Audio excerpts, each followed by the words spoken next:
UFC fight fans, UFC lovers, Indian fighters, UFC कोई मतलब match नहीं हो रहा है। इंडियन फाइटर्स का UFC में मतलब कुछ हो ही नहीं रहा है। एंड इस साल तो भाई कैसा गुजरा है हम सभी को पता है। अब जब से मृदुल सोइकिया जो कि नॉर्थ ईस्ट असम इंडिया से गए थे रोड टू UFC सीजन 4 में, जहां पर अगुलाली चाइना के 37 सेकेंड राउंड नंबर 1 में ही उनको कर दिया finish, TKO victory, knock out, मतलब कोई मौका ही नहीं दिया कुछ करने का। अब यहाँ पर मतलब काफ़ी लोग क्रिटिसाइज ऑब्वियसली करेंगे कि भाई क्या किया, 37 में यहाँ पर हक दिया, कुछ तो नहीं कर पाया, अनडिफीटेड होने का क्या फ़ायदा। अब देखो यहाँ पर मतलब हमें पता है ना, एज अ इंडियन इतना हमारे पेरेंट्स बताओ कि मतलब MMA ऐसा बॉक्सिंग जैसे स्पोर्ट्स के लिए मतलब कहते हैं ना भाई कि हाँ भाई आगे बढ़ो, जोर देते हैं, थोड़ा सा एनकरेज करते हैं। नहीं, ऐसा नहीं होता यार। इंडिया में पता है ना क्या होता है, अच्छे से पढ़ो, ये कोर्स करो, वो कोर्स करो, एंड उसके बाद कोई अच्छी सी जॉब देखो, 9 to 5 जॉब करो, बस अपना काम करो, सैलरी लो, बस शादी करो, चिल करो, नो ड्रीम्स, नथिंग। बट फिर भी कोई बंदा अपना सब कुछ पीछे छोड़ के काफ़ी ज़्यादा स्ट्रगल किया एंड वहाँ तक गया। ऑब्वियसली जैसा हम सोच रहे थे आउटकम वैसा नहीं हुआ, बट 37 सेकेंड में ही उसको मतलब नॉकआउट का सामना करना पड़ा। एटलीस्ट आई गेस ना वो मतलब काफ़ी ज़्यादा दर्द में भी था, क्योंकि भाई उसको दर्द लेने का जो है वो एक हैबिट कह सकते हो, या फिर कह सकते हो कि अपने पूरे प्रोफेशनल जितने भी उसने फाइट वगैरह किए हैं MFN में, जहाँ पर भी आई गेस उसको इतना ब्रूटली मतलब वो हर्ट नहीं हुआ है। क्योंकि ऑब्वियसली देखो, जब तक हम आपस में ही लड़ते रहेंगे ऑब्वियसली वैसा कुछ हमें नहीं होगा। अगर आप टेनिस बॉल का प्रैक्टिस करो 7.5 साल 8 साल टेनिस बॉल से ही खेलते रहो, एक दिन अचानक से आपको मौका मिले सीजन बॉल से खेलने का, ऑब्वियसली आप नहीं सकोगे। आपको प्रॉपर जजमेंट पता नहीं चलेगा, शॉट सिलेक्शन आप कर नहीं पाओगे, जैसे मर्जी वैसे खेल नहीं पाओगे। तो यही चीज़ है, गलत शॉट मारने जाओगे तो सीजन बॉल सीधा आपके मतलब चेहरे का नक्शा बिगाड़ देगा। तो कुछ ऐसा ही हुआ है। सो यहाँ पर मतलब इंडिया को थोड़ा सा और हार्डकोर ट्रेनिंग करने की ज़रूरत है, क्योंकि ऑब्वियसली आप देखो तो I think still India is not ready UFC level की बात करें, मतलब रोड टू UFC के लिए अभी तक यहाँ पर नहीं है। मतलब एक 20 ईयर चाइनीज़ फाइटर अगुलाली वो बीट कर देता है किसको, मृदुल सोइकिया, जो कि 8-0 है अपने करियर में। सो आप यहाँ पर सोचो कि मतलब 8-0 होना अपने लोकल लीग में ही, मतलब लोकल ही कह सकते हैं भाई। तो वही चीज़ है कि आप मतलब जब इंटरनेशनल लेवल पे जाते हो वैसे फाइटर के साथ फाइट करते हो, उनका अलग ही एक मतलब होता है, मतलब कि उनका ट्रेनिंग वगैरह, स्ट्राइकिंग वगैरह, उनका टेक्निक काफ़ी ज़्यादा अलग होता है। इसलिए मतलब यहाँ पर काफ़ी मौका था, यहाँ पर वो यहाँ पर चाहते तो थोड़ा मतलब कहते हैं ना presence of mind I guess उनका उतना था नहीं तो वो टेक डाउन के लिए शूट कर सकते थे। उनके स्ट्राइकिंग जो अगुलाली है काफ़ी ज़्यादा मतलब स्टार्टिंग से ही वो पूरा प्रेशर डाल दिया था, केज के अगेंस्ट ढकेल दिया था, इजीली वो कट करके निकल सकता था, बट वो ज़्यादा मूवमेंट नहीं किया। आई डोंट नो क्या करना चाह रहा था वो, बट फिर भी उसके पास मौका था कि मतलब यहाँ पर double leg takedown shoot करने का, उसको ग्राउंड में लेके जाने का, थोड़ा सा एटलीस्ट उसको जो पेस है उसको थोड़ा सा कम करने का मौका था, बट नहीं किया उन्होंने। एंड देखते ही देखते ग्रोइन पे भी स्ट्राइक उनको पड़ा, पंच भी लगा, मतलब कंप्लीटली ख़त्म, मतलब एक चांस नहीं मिला उनको। एटलीस्ट अगर एक राउंड भी चलता फाइट तो एटलीस्ट मैं समझता मतलब कुछ तो है, लेकिन मौका ही नहीं दिया। मतलब वो स्पीड को, जो स्पीड अगुलाली मतलब ऐसे ही कैसे बोलो भाई, मतलब बोल भी नहीं पा रहा हूँ। मतलब देखते ही देखते मतलब इतना स्पीड में वो गया उसके अगेंस्ट, और उसको केज के अगेंस्ट ले गया मृदुल सोइकिया को, कि मतलब समझ ही नहीं पाया कि भाई हो क्या रहा है। तो चारों तरफ से खेल ख़त्म कर दिया। एंड बट लेकिन अब सोशल मीडिया पे काफ़ी लोग क्रिटिसाइज तो करेंगे, ऑब्वियसली करेंगे। अंशु जिबली को ही नहीं छोड़ा, तो भाई ये तो अब क्या ही बोलूँ। बट फिर भी एटलीस्ट UFC का लेवल काफ़ी ज़्यादा हार्ड है भाई, बहुत टफ होता है UFC में, क्योंकि एक से बढ़कर धुरंधर फाइटर, एक 20 ईयर्स का अगर फाइटर सोचो ऐसा फाइट करता है इतने कॉन्फिडेंट के साथ, मतलब उसका बैकअप, उसका ट्रेनिंग कितना ज़्यादा मतलब कमाल का होगा। सो ऐसा होना चाहिए, जो एक मतलब कितना फ्रीली वो मतलब सब कुछ करते हैं। आई नो सबके साथ कुछ ना कुछ स्ट्रगल होता है, बट जब बात आए मिक्स्ड मार्शल आर्ट्स का, MMA का, तो इंडिया में क्या हाल है मिक्स्ड मार्शल आर्ट्स का हम सभी जानते हैं भाई। कितने लोगों को तो पता भी नहीं था, काफ़ी लोगों को तो ये भी नहीं पता था कि WWE जो है वो रियल होते हैं या फिर स्क्रिप्टेड होते हैं एक्शंस। हालांकि सब कुछ रियल होते हैं, हाई फ्लाइंग सुपरस्टार, बट ये सारा कुछ सेट होता है, तो ये काफ़ी लोगों को पता ही नहीं था कि क्या रियल है क्या स्क्रिप्टेड है। सो वैसा ही मतलब अभी तक धीरे धीरे लोग मिक्स्ड मार्शल आर्ट को जानने लगे हैं इंडिया में, अभी धीरे धीरे ये पॉपुलर होने लगा है, बट एक प्रॉपर फाइटर अभी तक नहीं मिला इंडिया को यूएफसी में, जो यूएफसी में इंडिया को आगे ले जाए। बट यहाँ पर एक के बाद एक आ रहे हैं धीरे धीरे, मुझे लगता है कि थोड़ा सा वक्त लगेगा, बट यहाँ पर एक चीज़ करना होगा, इंडियन फाइटर्स को बाहर जाके प्रॉपर ट्रेनिंग तो लेना ही पड़ेगा। खैर अब देखते हैं क्या होगा। अब क्रिटिसाइज करना तो काफ़ी आसान है, घर बैठ के मैं भी बोल सकता हूँ यार ऐसा करता वैसा करता, बट जब एक्चुअल में उस पोजीशन पे उस टाइम पे जब आप होते तब आप क्या कर पाते, तब आपका प्रेजेंस ऑफ माइंड कितना रहता। बट यही चीज़ें तो सीखना है, यही चीज़ें तो आपको सीखना है, कैसे खबीब इतना ग्रेट बन गया, कैसे वो अनडिफीटेड रहा, क्योंकि वो अपने गेम पे टिका रहा, उसको पता है उसका गेम क्या है, उसका स्ट्रॉन्ग जोन क्या है, उसको पता है। एंड उसको मतलब वो इतना कॉन्फिडेंट रहता है कि अगर मैंने किसी को ग्राउंड पे लेके गया तो वो उसका मतलब बचना मुश्किल है। तो ये कॉन्फिडेंस कैसे आता है, वही भाई उसको, क्योंकि पता है उसका सबसे जो मतलब मेन हथियार क्या है, उस पर वो हमेशा कायम रहता है। तो यही चीज़ उसको इतना आगे ले गया and as a undefeated champion वो रिटायर हुआ। सो कुछ चीज़ें आपको बस समझना होगा, आपको हार्ड को ट्रेनिंग होगा, मतलब इतना जल्दी आपको यूएफसी का मतलब दरवाजे पे नहीं जाना है, आपको थोड़े बहुत बाकी जो लीग है उस पर हिस्सा बनना है, थोड़ा एक्सपीरियंस गेन करना है, थोड़े इंटरनेशनल फाइटर्स जो बाहर के फाइटर्स है जो इतना टफ होते हैं वो compare to Indian fighters, obviously क्योंकि उनको छोटे से ही वो सारा चीज़ मिल जाता है जो इंडियन फाइटर्स को भाई मतलब बहुत मुश्किल से ही मिल पाता है।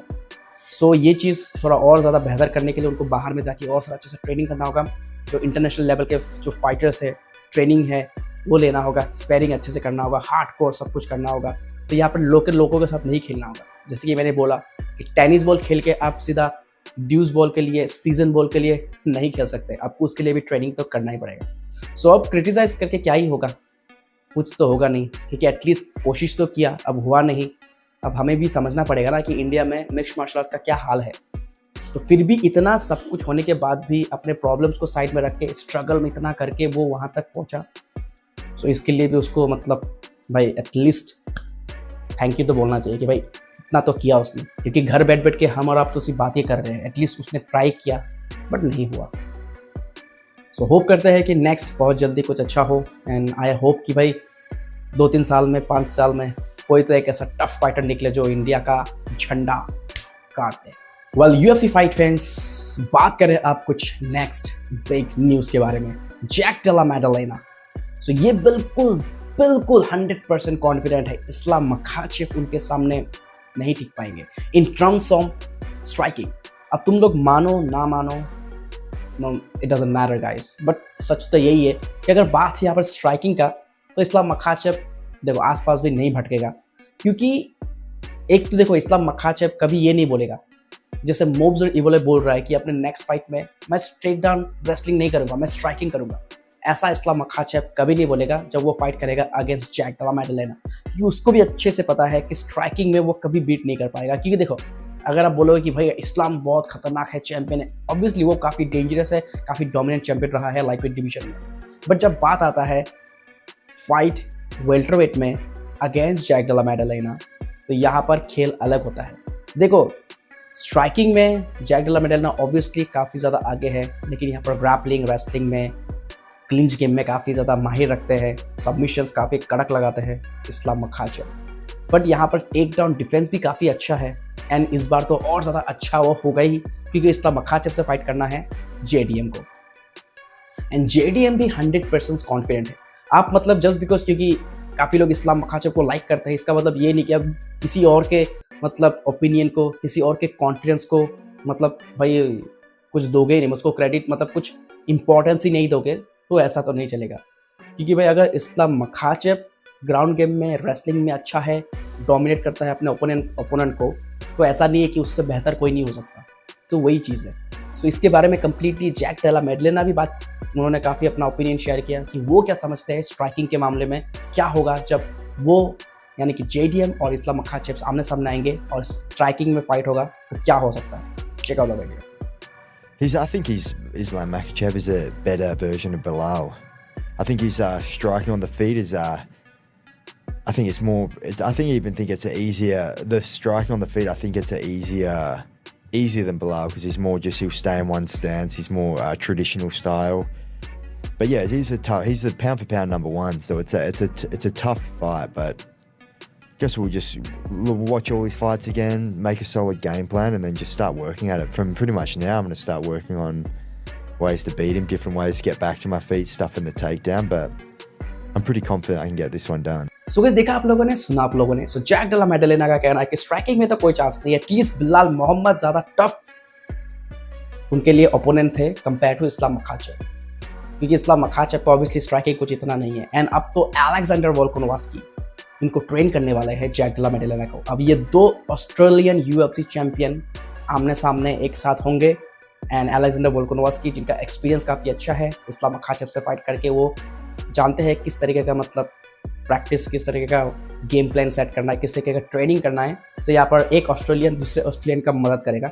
सो देखना होगा क्या यहाँ पर हिस्ट्री को क्रिएट करेंगे जैक डेला मेडलेना और बीट करेंगे जो दूसरे का स्ट्रिक, क्योंकि इस्लाम मखाचेव को स्ट्रिक बस्टर कहते हैं ना भाई, वो स्ट्रिक को ब्रेक कर देते हैं, बड़े बड़े स्ट्रिक तोड़े। चार्ल्स ओलिवेरा जैसे फाइटर का स्ट्रिक तोड़ रखा है, तो एक से बढ़कर एक। अलेक्जेंडर वोल्कानोव्स्की की बात करें तो यहाँ पर क्या मौका है जैक डेला मेडलेना का। बट मैं चाहता हूँ कभी इस्लाम मखाचेव ये बोले कि भाई नेक्स्ट फाइट में मैं कोई भी रेसलिंग ग्रैपलिंग ग्राउंड गेम नहीं करूँगा, सिर्फ स्टैंड एंड बैंग करूँगा, ऐसा कभी नहीं बोलेगा। तुम लोग जितना भी बोलो वो ऐसा नहीं बोलेगा। एंड ये मानो ना मानो, तुम फैन हो अच्छा बात है भाई, अगर तुम सच्चे फैन हो तो ऑब्वियसली बुरा लगेगा ही। कोई भी कितना भी मतलब हेट करे, जिसे हम ज़्यादा लाइक करता है तो ऑब्वियसली हम उसको और ज़्यादा हेट करेंगे, क्योंकि हम जिसको चाहते हैं, जिसको एडमायर करते हैं, अगर उसको कोई बुरा भला बोलता है तो ऑब्वियसली ख़राब लगता है। बट ये बात तो तुम्हें सच मानना ही पड़ेगा कि स्ट्राइकिंग के मामले में इस्लाम मखाचेव जैक डेला मेडलेना के आगे नहीं टिक पाएगा। आप लोगों का क्या कमेंट है, आप लोगों का क्या ओपिनियन है, आप लोग शेयर ज़रूर से कर सकते हो। ऑलराइट फाइट फैंस, बात करें नेक्स्ट बिग अपडेट के बारे में। Charles do Bronx Oliveira, farmer lightweight champion and next contender, challenger, क्या बोलूँ अभी। तो यहाँ पर चार्ल्स ओलिवेरा इलिया टोपुरिया फाइट करने वाले हैं for the weekend lightweight title. But यहाँ पर क्या लगता है आपको, चार्ल्स ओलिवेरा को मौका क्यों मिला, अरमान सारूकियान को क्यों यहाँ पर मौका नहीं मिला? ऑब्वियसली क्योंकि यहाँ पर अरमान सारूकियान ने एक मोमेंट पे यूएफसी का बैंड बजा दिया था, तो इसके वजह से थोड़ा बहुत पनिशमेंट उनको मिल रहा है। एंड क्योंकि उनको मौका मिला था, उन्होंने मौका गंवा दिया। अब उसके पास कोई चारा नहीं है, दोबारा फाइट तो करना ही पड़ेगा। अब इसके अगेंस्ट फाइट करेगा, चलो ये तो बात का बात है। फिलहाल यहाँ पर चार्ल्स ओलिवेरा ये बिल्कुल कॉन्फिडेंट है कि वो इलिया टोपुरिया को नॉक आउट करेंगे, एंड दैट्स फॉर रियल। अब चार्ल्स ओलिवेरा का कहना है कि काफ़ी लोग फाइट्स के पहले काफ़ी चीज़ें बोलते हैं, बट एक्चुअल में सारा चीज़ उलट पुलट हो जाता है, एंड इस बार वो ऐसा ही करेंगे। सो इस बार चार्ल्स ओलिवेरा बिल्कुल कॉन्फिडेंट है कि वो दोबारा बनेंगे लाइटवेट चैंपियन, एंड वो करेंगे नॉकआउट इलिया टोपुरिया को फॉर रियल।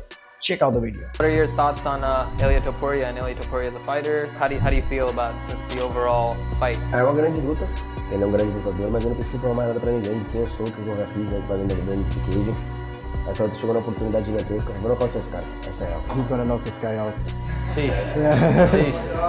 सो गाइस सुना आप लोगों ने। सो अब चार्ल्स ओलिवेरा तो देखो काफ़ी ज़्यादा कॉन्फिडेंट है, नो डाउट हाइट एडवांटेज यहाँ पर मिलेगा चार्ल्स ओलिवेरा को। बट अगर बात करें जितना वो मतलब कॉन्फिडेंस शो कर रहा है, ऑब्वियसली वो काफ़ी ज़्यादा, ऐसा कॉन्फिडेंस उसने इस्लाम मखाचेव के फाइट के पहले भी दिखाया था, बट ऐसा नहीं हुआ। इस्लाम मखाचेव चार्ल्स ओलिवेरा का उन्होंने क्या हाल किया, जो सबसे खतरनाक सबमिशन आर्टिस्ट है यूएफसी में चार्ल्स ओलिवेरा, उसको ही ख़त्म कर दिया सेकेंड राउंड में सबमिशन से। तो यही चीज़ है, जब आपसे बेहतर आपका टक्कर का कोई मिलता है तो आप जितने भी अपने गेम में माहिर हो कुछ काम नहीं आएगा, क्योंकि सामने वाला आपसे 2 कदम आगे है। तो इस मामले में अगर हम देखें स्ट्राइकिंग के मामले में, चार्ल्स ओलिवेरा का हिस्ट्री रहा है अपने हर एक फाइट में वो अपने ओपोनेंट से हिट लेता ही है। बट ये चीज़ उसके लिए भारी पड़ सकता है, क्योंकि इलिया टोपुरिया का पावर कुछ अलग ही लेवल का है, ये हम सभी जानते हैं। मैक्स हॉलोवे, अलेक्जेंडर वोल्कानोव्स्की जैसे फाइटर को किस तरीके से नॉक आउट कोल्ड, भाई मतलब कह देना भाई एकदम ठंडा कर दिया था इलिया टोपुरिया ने मैक्स हॉलोवे, अलेक्जेंडर वोल्कानोव्स्की को। सो यहाँ पर जो हैंड पावर है, जो स्ट्राइकिंग जो पावर है इलिया टोपुरिया का काफ़ी कमाल का है। काफ़ी लोगों को ये लगता है कि इलिया टोपुरिया सिर्फ स्ट्राइकिंग में माहिर है, चार्ल्स ओलिवेरा तो रेसलिंग ग्राउंड गेम सबमिशन में बहुत ही खतरनाक है। तो आप लोगों को बता दूं कि इलिया टोपुरिया खुद उन्होंने स्टार्ट ही किया था रेसलिंग से, काफ़ी लोगों को नहीं पता, जस्ट बिकॉज क्योंकि वो स्ट्राइकिंग इतना करते हैं, रेसलिंग का ज़्यादा यहाँ पर उनको दरकार नहीं पड़ता है। इसका मतलब ये नहीं कि वो रेसलिंग नहीं कर सकते, क्योंकि वो काफ़ी समय से हर एक चीज़ का ट्रेनिंग लेते हुए आ रहे हैं। एंड स्टार्टिंग ही उन्होंने रेसलिंग से किया था 4 या 6 साल से, मतलब जब 4 या 6 साल के थे तब से वो रेसलिंग वगैरह, बीजेजे वगैरह वो सीख रहे हैं। जिन लोगों को लग रहा है कि इलिया टोपुरिया के लिए काफ़ी मुश्किल होगा ग्राउंड में संभलना, ग्राउंड में चार्ल्स ओलिवेरा के साथ डील करना, तो यहाँ पर देखो नो डाउट हाइट का डिसएडवांटेज ज़रूर रहेगा, बट यहाँ पर वही चीज़ काफ़ी ज़्यादा ईजी भी होगा फॉर इलिया टोपुरिया कि बॉडी को ज़्यादा से ज़्यादा हिट कर पाएंगे। चलो हेड हंट तो नहीं करेंगे, लेकिन बॉडी को तोड़ के रख सकते हैं। एंड उनके पावरफुल पंचेस काफ़ी ज़्यादा ब्रूटल होने वाले हैं चार्ल्स ओलिवेरा के बॉडी पे। सो यहाँ पर ये चीज़ भी देखने का होगा। तो यहाँ पर देखो हर किसी का अलग अलग ओपिनियन होता है। ऑब्वियसली अब अपने फेवरेट फाइटर का मतलब चाहते हैं कि वो जीते, बट क्या होगा क्या नहीं होगा ये हमारे चाहने से नहीं, चाहने से तो नहीं होने वाला है। बट यहाँ पर मुझे 100% बिलीव है कि चार्ल्स ओलिवेरा का अब टाइम जो है ना वो जा चुका है। एंड अब वो मुझे नहीं लगता है कि दोबारा वो लाइट वेट में चैंपियन बन पाएगा, क्योंकि इलिया टोपुरिया का जो पावर है ना वो हैंडल करने का अब वो नहीं है चार्ल्स ओलिवेरा के पास। वो शक्ति, वो प्रेशर झेलने का जो है ना वो पावर नहीं है। हो सकता है कि यहाँ पर मौका ऐसा लगे कि अब मौका है चार्ल्स ओलिवेरा के पास, बस नहीं, मतलब मुझे लगता है काफ़ी मुश्किल होने वाला है कि वो ग्राउंड पे मतलब लेके जाएगा। ग्राउंड पे लेके जाना बड़ा बात नहीं है, बट हैंडल करना भी बहुत ज़्यादा इंपॉर्टेंट है। सो यहाँ पर जो इतने समय से हर एक पर्टिकुलर ट्रेनिंग सेशन पे हर एक चीज़ अलग अलग करता है, उसका बीजेजे, रेसलिंग, ग्राउंड गेम, सबमिशन, हर एक चीज़ वो करता है, जस्ट बिकॉज क्योंकि ज़्यादातर फाइट में उसका स्ट्राइकिंग में ही वो अपना काम ख़त्म कर लेता है। इसका मतलब ये नहीं कि वो मतलब स्ट्राइकिंग के अलावा बाकी कुछ नहीं कर सकता है। सो यहाँ पर देखो मुझे लगता है, ये मेरा ओपिनियन है, हर किसी का अपना अपना ओपिनियन देने का हक है। आप लोग अपना ओपिनियन शेयर कर सकते हो। अब सिर्फ अपना फेवरेट फाइटर के लिए ही अपना मतलब ओपिनियन दोगे नहीं भाई, हम तो चार्ल्स ओलिवेरा को पसंद करते हैं, हम तो चाहते हैं वही जीते। ये आप चाहते हो, आपके चाहने या ना चाहने से कुछ नहीं होता, मेरे चाहने या ना चाहने से कुछ नहीं होगा। जिसको जीतना होगा, जो जीतने के लायक होगा, जो बेस्ट होगा, वही जीतेगा। बट इस वक्त अगर मुझसे पूछो कि मुझे क्या लगता है, मुझे भी चार्ल्स ओलिवेरा काफ़ी पसंद है। मैं भी चाह रहा था कि जब चार्ल्स ओलिवेरा और इस्लाम मखाचेव का फाइट हो रहा हो तो वहाँ पर चार्ल्स ओलिवेरा जीते सबमिशन विक्ट्री, क्योंकि उसका ग्राउंड गेम काफ़ी कमाल का है। बट यहाँ पर क्या हुआ, ज़्यादा भारी पड़ा इस्लाम मखाचेव और चार्ल्स ओलिवेरा को उसी के ही गेम सबमिशन में बीट कर दिया। तो यही चीज़ है, आप मतलब सोचते हो कि आप ही बहुत ज़्यादा मतलब कहते हैं ना भाई खूंखार शेर हो, आप ही माहिर हो, बट आपसे भी डबल माहिर कोई और भी होता है। तो यहाँ पर काफ़ी ज़्यादा ब्रूटली मुझे लगता है कि नॉकआउट होने वाला है चार्ल्स डू ब्रॉन्क्स ओलिवेरा। अब मुझे ये लगता है, अब आप लोगों को क्या लगता है, तो ये आप लोग अपना ओपिनियन कमेंट बॉक्स में ज़रूर से कर देना share. Alright UFC fight fans, that's it for today's video. I hope कि ये सारे अपडेट्स आपको बहुत ही ज़्यादा पसंद आएगा दोस्तों। एंड प्लीज़ क्रिटिसाइज करना बंद करो, सपोर्ट थोड़ा सा करो, थोड़ा सा टाइम लगेगा, क्योंकि एज अ इंडियन हम सभी जानते हैं कितना स्ट्रगल होता है, घर से सपोर्ट नहीं मिलता है। अगर आप घर पे बोलेगा कि माँ मुझे मिक्स्ड मार्शल आर्ट बनना है, मुझे UFC में जाना है, मुझे बॉक्सिंग ये सब कराटे सीखना है, पागल हो गया क्या? इतना पैसा खर्चा कराया तेरे इसके लिए, ये खेल कूद के लिए? चुपचाप ठीक से पढ़ाई करो, कोर्स करो, जॉब के लिए अप्लाई करो, 9 to 5 जॉब करो, शादी करो, खेल खत्म, नो ड्रीम्स। समझ गए ना? तो यही होता है। बट इतना कुछ होने के बाद भी, सब कुछ स्ट्रगल होने के बाद भी अपना घर बार पीछे छोड़ के ये ट्राई कर रहे हैं। बट एटलीस्ट मुझे लगता है कि जैसे मैंने कहा, थोड़ा बाहर जाओ, थोड़ा और ट्रेनिंग लो, थोड़े और जो बाकी छोटे छोटे ऑर्गेनाइजेशन है वहाँ पे जाओ, एक्सपीरियंस गेन करो, अपना जो गेम में जो होल्स है उसको ठीक करो, और इसके बाद UFC का दरवाज़ा खटखटाओ। खैर देखेंगे आने वाले वक्त में और कितना समय लगता है एक प्रॉपर इंडियन फाइटर जो UFC में फाइनली झंडा गाड़ेगा। So just wait and watch and thank you आज का वीडियो देखने के लिए, बहुत बहुत शुक्रिया। मिलते किसी और अगले वीडियो में, तब तक के लिए take care, keep watching MMA Now Hindi.